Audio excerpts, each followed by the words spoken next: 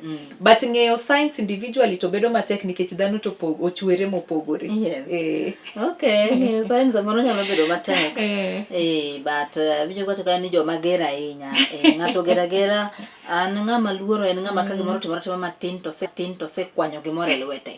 Mana violent for no apparent reason. For no apparent reason. En owuon ok onya explain. Ilo ka chon ng'ato ne bera to koro stress mag life tindo kete ni oger sate dwa mano daw. Koro mago e among the things may increase gender based violence kuonde mwadake. Yes. Maybe adonjo ne ng'ato ni o abuse maybe kata physically. Law bende nitie chik kama koro chik koro ng'iyo ni what are the reason momiyo ng'ani notimo gini. Kaeto ka ing'ado bura bende ing'ado bura according to reason momiyo samoro ng'ani osebedo ka abuser. Yes.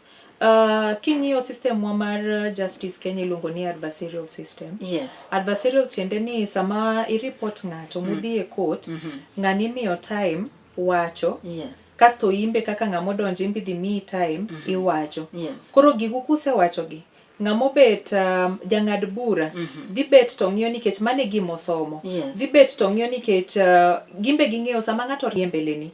Nyathini dongo ka ng'eyo niya ng'ama dichwo en ng'ama iyanyo, ng'ama dichwo en ng'ama ok onego ni imiyo luor. Koro wambe kaka jonyuol kaka wa bring up nyithindwa be play a key role in how they turn up kaka jok madongo. Erokamano. Weche go mag cultural benang'eyo ni nitiere kaka culture some communities wan gi a very harsh culture masamoro miyo irocho ratich. Cultural practices go gidok piny ok ging'eny ndio tim to pod gitimore but ratiche makibedo violated to you can always run to court. Winjo kaka dhako no go wiro ode ni amanto be ng'ane mana chwado chiege ka tine to giluor mane their bodies makedone different committees Yes. makonyo timo tich ne jopiny. To the moment ratich gi adieri ke jogo keth ratich gi to piny owacho moketho ratich gi. Yes. Ni jogi eki kata mano menda no iko wakia kata no segole pod entie. What can you say about this? apani the challenge ma wan godo as a nation any wadhi e court sama ratiri orochi to iyudo very good judgment. To judgment miyudo ni en judgment against the government. Kata onego bed ni government compensate. To government let her down as a citizen. Nikech government kata koyudo some of these orders onge gima gitimo. In fact samoro kaka sani kung'iyo machiegni e case mar Ebola iyudo ka court ogolo doho golo order ni gini kik timre but iyudo ka government timo exactly gima court wacho ni kigitim. Koro mane gima duoko wa chien kabisa. Duoko wa chien kabisa. But watemo kako kinde at least mondo wanyis government niya onego bedni u lead by example. Ku yudo judgment mondo wacho ni utim kama. Onego bedni u respect that judgment nikech the moment ma government ema timo kamano. What about jopiny? Don koro jopiny be bro yudo orders against them to onge gima gibro timo nikech gineno ka serikal be onge gima gitimo. Koro marwa en kwayo serikal as law society ni tafadhali serikali samu yudo order ma is against you kata order ma directly nutim ne kama jopiny ka en compensation ma jopiny manogo gi police. Tafadhali just for gima gitimo ngeni koro gitemo nyiso ka gima court onge teko. Koro wapenjore ni kaka jopiny ka wan ratich orochi to kote ma wang'eyo ni kuma wanyalo dhi. Kaka jopiny ka wan ratich orochi to kote ma wang'eyo ni kuma wanyalo dhi. Karo nego bedni wadhi kanye. Koro we are beseeching the government. Ni tafadhali samu yudo these orders try to abide by them. Try to abide by the court orders. Mondo at least we encourage nyaka jopiny ni adier kata ka raticha orochi tanyalo dhi e court mayud hakina. Erika kudil gi online harassment. Online harassment sani nitie different policies. Sani kang'iyo gik matimore e skunde sani, kata kang'iyo kaka nyithindo dongo sani, Yes. tatemo compare gi ndalowa mane wadongo. Yes. Aneno ka gik moko lokore sana. Nyithindo masani aneno kimiyo akani luongo ni soft parenting koso. Abe jok moko ne rwako keto buke sianda gi, jok moko be goyo geta, rwako geta. Makoro kata ka japuonj ochwadi seng'iyo godo. Koro onego wabed strict with our kids in the sense that puonj nyathini yo maber. Yes. Mondo koro kata kodongo to Yes. mondo koro kata kodongo to dongo kong'e onya pogo ni maber kata marach mondo wamire yot jopuonje gi jonyuol. Yes. Erokamano kuom advice maber. Maybe kamiya thuolo mogik, wach mane mogik made wach ne oganda jokanyanam kotenore koraka weche goeko oganda jokanyanam kotenore koraka weche goeko mag ratiro koroch ratichi wach mane made obedo piny maber ne government to gi jopiny bende. Yes. Marakamano otena machuo kanano kamindano wacho na kanyo ni tuko. Otena machuo kanano kamindano wacho na kanyo ni tuko pamoja.